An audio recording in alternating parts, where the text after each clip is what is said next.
Shifting focus now to debate number 2 here on the right stand. Separatism, the operational word when it comes to various events and happenings that have been witnessed around the world. But this year in particular, there have been events that show an uncomfortable truth. Anti-national elements are getting a free run. Those who are trying to push for secession here in India seem to be getting a free hand in Canada. The Trudeau government seems to be blind to this reality. All they seem to be doing is turn around and blame India for it. Diwali was celebrated with much fanfare around the world, but celebrations in Brampton were marred when Khalistani groups who were holding the Khalistani flag threw stones at those that were celebrating this festival. It's not for the first time, it's happened for a second year in a row. And according to reports, police officers who were there did not take any action. They were mute spectators to those who were instigating violence against Hindus celebrating the Festival of Lights. After the Diwali festivities, an Indian High Commission event that was organized in the Canadian city of Abbotsford was targeted by members of the separatist group Seeks for Justice. A family was even reportedly attacked for standing up to these goons who were disrespecting the Indian flag. Now, the ties between two countries have hit a wall with the killing of separatist Hardeep Singh Nijjar. Why? Because of the allegation levelled by Canadian Prime Minister Justin Trudeau.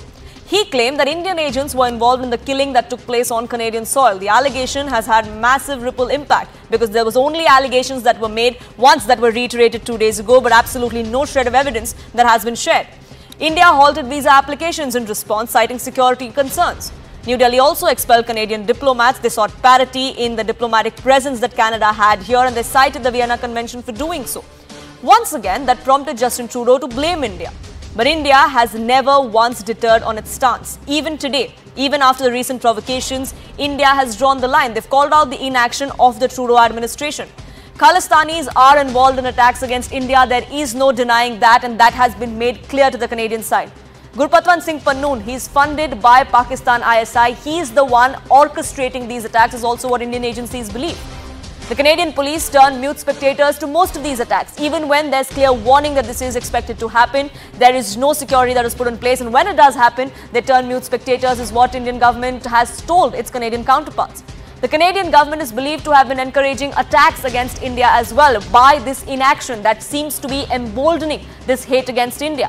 Such instances validate the expulsion of Canadian diplomats by India. It is also as per the Vienna Convention that there should be parity in rank and strength, and that is exactly what India has done.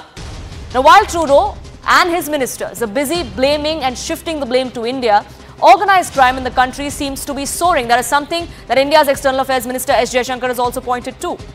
Gang wars seem to have become common in that country. Let's take a look at what has happened just in the last 6 months of this year. Ripudaman Singh Malik, who was shot dead in Canada, this happened in July 2022. Nijjar was then blamed for his murder. Hardeep Singh Nijjar, a designated terrorist by India, was killed in June this year, allegedly by Ripudaman's supporters in what was called as a revenge killing. But Trudeau government and Trudeau himself came out and turned and blamed India for it. Sukhdev Singh, who was wanted by the National Investigation Agency here in India for his links with pro-Khalistani terrorists, was killed in a gang war in September this year. The Lawrence Bishnoi gang claimed responsibility for his murder. And recently, just 2 days ago, gangster Harpreet Uppal and his 11-year-old son were killed in a gang rivalry by unknown assailants. Cops even released the CCTV footage of the alleged accused of the alleged assault. Unfortunately, the crime is only increasing in Canada, but all that Justin Trudeau and his government wants to do is shift the blame. Are they trying to do so to divert attention from their own failings? That's the question we're asking here on this broadcast of The Right Stand. Joining me on the broadcast, Sukhi Chahal, founder and CEO of the Khalsa Today, an activist joining us here. Terry Maluski, author of Blood for Blood, 50 Years of Global Khalistan Project, also joining me. And Puneet Sahani, activist, joins me as well. But let me begin by asking Mr. Chahal, because you've first-hand experienced and seen what exactly transpires. So if you could just take us through how there is a free run for anti-India activities in different parts of the country. Yes, ma'am. Namaskar, Sat Sri Akal to everybody. You can see in Canada, it's becoming the safe haven for all these anti-India active, like so-called anti-India forces. The incident we are talking about yesterday, what happened in Abbotsford, is just very, very sad. We all have to condemn it, and this is what we are talking about for almost 15 years plus. Because a Sikh family who went to the Gurdwara to pay their respect to the Gurdwara, and they get attacked not only one person, four of the family member actually. So their old father, grandfather was there, and then the son was there, and the lady was there, and their son, even their child was there, and it has been attacked in front of the Gurdwara, and even inside the Gurdwara. Then they came outside, and so the kind of language they use, and this is how they threaten to the Sikh community. And earlier we used to say, people used to say, okay, they are only anti-Indian or anti-Hindu, this and that. No, their main activity is very, very scary, very, very concerning to the Sikh community in the diaspora. And intentionally, actually, so they are trying to create a hate among the community, and also trying to suppress the Sikh community. Actually, the 99%, the mainstream silent Sikh community is also a big victim for these radicals, actually, so which is a matter of concern. And in your experience, how have the authorities of the administration, the police have responded to when these things happen? No action has been taken so far, and you can see actually. So this is not the first time; it's again and again, again and again. Actually, so they have been provided because they have all the proofs. I don't know what they're waiting for. Actually, so they see it every day, and then they come up to, okay, we will be doing investigating this and that. And Mr. Gurpatwant Singh Pannu, he has a pretty much free hand, and so he is issuing the threats to everybody. He is issuing the threats to the diplomats, to the Hindus in Canada, and now he is issuing the threats to the Air India. And what the government is doing actually, so the Canadian government or even the US government, nobody is taking any action actually. So we have to understand actually. So there are some hands and gloves somewhere. And Terry Milewski, I want to get you in on that. Why do we see this inaction? This is something that has been a point of discussion for years together, especially so in the recent past. At a time when we see gang wars, organized crime that seems to be soaring, is this just a diversionary tactic then by the Canadian government? Well, the Canadian government for 40 years has been saying, well, it's not our problem, it's an Indian problem. We look the other way. As long as we're not in the line of fire, it's one gangster against another. Nobody much cares if they wipe each other out. And of course, this is a terrible policy, which is going to lead to what you're seeing now.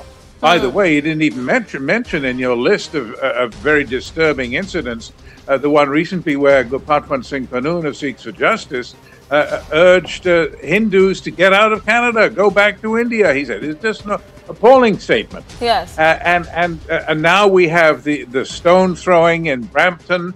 The police say, well, send us your video. We'll take a look at it. There don't seem to be any great rush to do anything about it, or to effect any arrests, or to lay any charges. The Abbotsford case that Suki has spoken about, and I commend him for that, because he's called attention to this incident over the flood. Basically, people were trampling on the Indian flag, and they picked up the flag. That was their crime. That's what got them abused right in front of the Gurdwara. Then you have this case, this really alarming case. It can't be overstated. The shooting in Edmonton of Mr. Upal, a reputed gangster of the highest order, cocaine dealer allegedly, rubbed out, and his 11-year-old son. Now we're getting to an area where I think Canadians are going to have to sit up for once and take notice, instead of just letting this all happen on the theory, well, it's not us, it's the Indian diaspora, it's an Indian problem, it's not a Canadian problem. Now it's really becoming a Canadian problem, and I think it's time for some police action and for the government to have a few words with the police about, look, come on now. I mean, if we're going to have this kind of shooting, an 11-year-old boy, and by the way, not by a stray bullet, but this was a deliberately targeted killing. They shot the dad, and they thought, oh, well, we might as well shoot the son as well while we're at it. I mean, things have really gotten out of hand.